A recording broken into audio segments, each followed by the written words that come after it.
sentiments d'amour, la paix qui me berçait, m'ont envahi un jour alors que je priais, touché par l'esprit qui témoigne de lui. J'étais prêt à changer la course de ma vie. Je sais qu'il vit.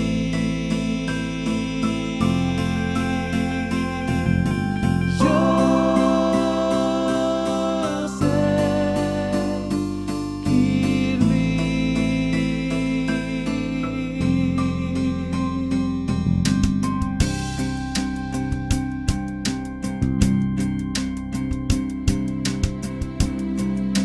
Ces sentiments d'espoir qui réchauffent le cœur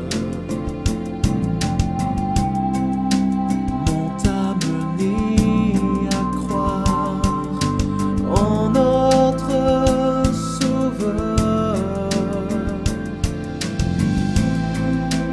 Les fruits de l'esprit que je ressens en moi m'ont aidé à changer en faisant de bons choix. Je sais qu'il vit.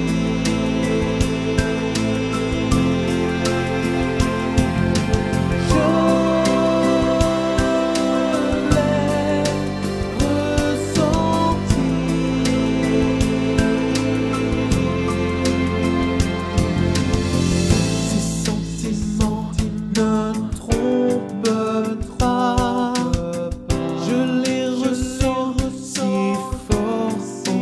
fort en moi, sans l'avoir vu en lui, j'ai foi et je suivrai toujours ses pas. Je sais qu'il vit.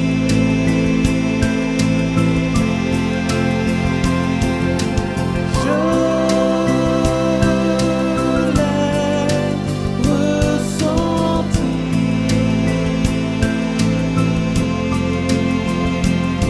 Je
Tout le monde se pose des questions à un moment donné dans sa vie. Et moi, j'avais 20 ans quand je me suis posé la question, qu'est-ce que je suis venue y faire ici sur la Terre? D'ailleurs, c'est le plan de salut qui m'a fait rentrer dans l'église. Il m'a tout de suite interpellée. Mais alors, du lait à boire, c'était excellent. Et ça l'est toujours, ça me parle toujours autant. Et ça, c'est la plus belle des bénédictions que le Seigneur nous ait accordé, la connaissance du plan de salut et de savoir qu'il est vrai. Ça, c'est fabuleux. J'avais 17 ans et à ce moment-là, j'étais pas très bien dans ma peau. Je me croyais un petit gangster là. Et alors, mais alors ma famille a commencé à voir le changement qui est venu. Et ils m'ont même surnommé le pasteur après quelques années parce qu'ils ont vu vraiment le changement. Donc ils ont vraiment apprécié, ils ont été impressionnés par le changement que j'ai subi, disons. Je dirais que le rôle que les membres ils ont eu dans mes étapes jusqu'au baptême, on va dire comme ça, c'était en fait me donner l'exemple. Ils m'ont montré par leurs actes, par leurs paroles, qu'ils essayaient en fait d'y être. Et c'est comme ça, ils m'ont parlé de l'évangile, de l'église. Je me suis sentie bien et puis on a donné plusieurs rendez-vous jusqu'à qu'ils m'ont invité à venir à l'église. C'était pour une conférence générale. Et quand j'ai entendu le prophète parler, et j'ai su en moi qu'il était vraiment un homme de Dieu et que je devais obéir. Et c'est comme ça que j'ai décidé de devenir membre de l'église. En fait, j'ai une amie maintenant que j'ai connue par l'intermédiaire de l'église. C'était une femme aussi africaine qui était membre depuis quelques années avant moi. Et alors, à chaque fois que j'ai fréquenté, j'allais chez elle parce que je me sentais bien chez elle. Alors, ma sœur a écrit à cette dame pour lui dire merci pour tout ce que vous avez fait pour John parce qu'il a changé vraiment. Et les missionnaires m'ont offert un livre de Mormon. Et j'ai ouvert ce livre que j'ai commencé un peu à lire par curiosité et à voir un peu que c'était un livre spirituel mais aussi un livre d'histoire où je voyais les choses un peu comme ça. Et je me suis pris une boulimie pour lire ce livre. Et je crois en 3 semaines j'avais lu ce livre. Et j'étais vraiment touché par ce livre. Et je crois que simplement mon expérience personnelle, c'est que mon témoignage en fait grandit au jour le jour. Et il n'est pas encore parfait, mais je sais que c'est à moi encore de l'entretenir par une vie juste et par le fait de garder mes alliances avec mon Père Céleste. Et pour la première fois depuis des années, j'ai prié avec mes hautes voix en parlant à mon Père Céleste. Il n'y avait pas la vision, il n'y avait pas d'éclair, il n'y avait pas la tonnerre, mais il y avait de la paix. Mais maintenant, je ressens ce que j'ai ressenti, la paix, la joie. Et je savais, et je sais que l'Église est vraie. Mon témoignage a été établi par le livre de Mormon qui engendrait l'acceptation pas une acceptation aveugle, mais les choses découlaient forcément de là. Si le livre de Mormon était vrai, alors l'Église était vraie, le rétablissement était vrai.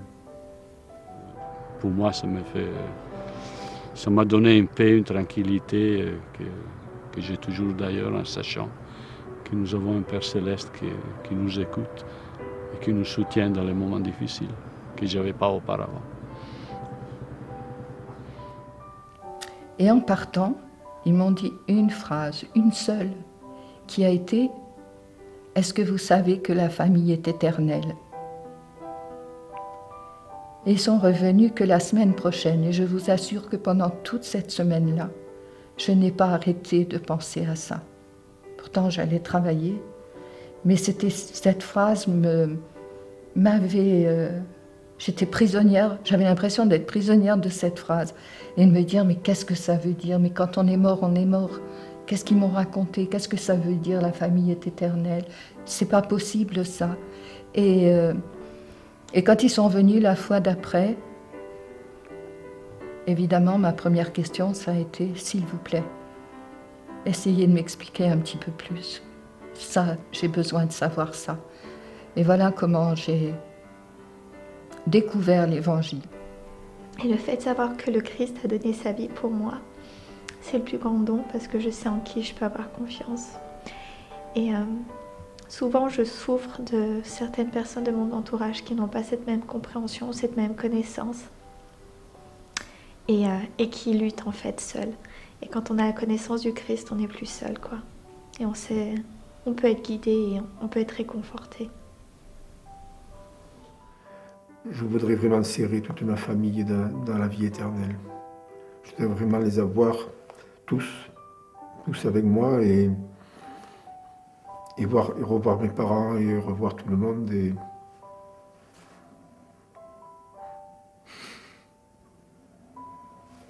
Ce sera vraiment un jour merveilleux.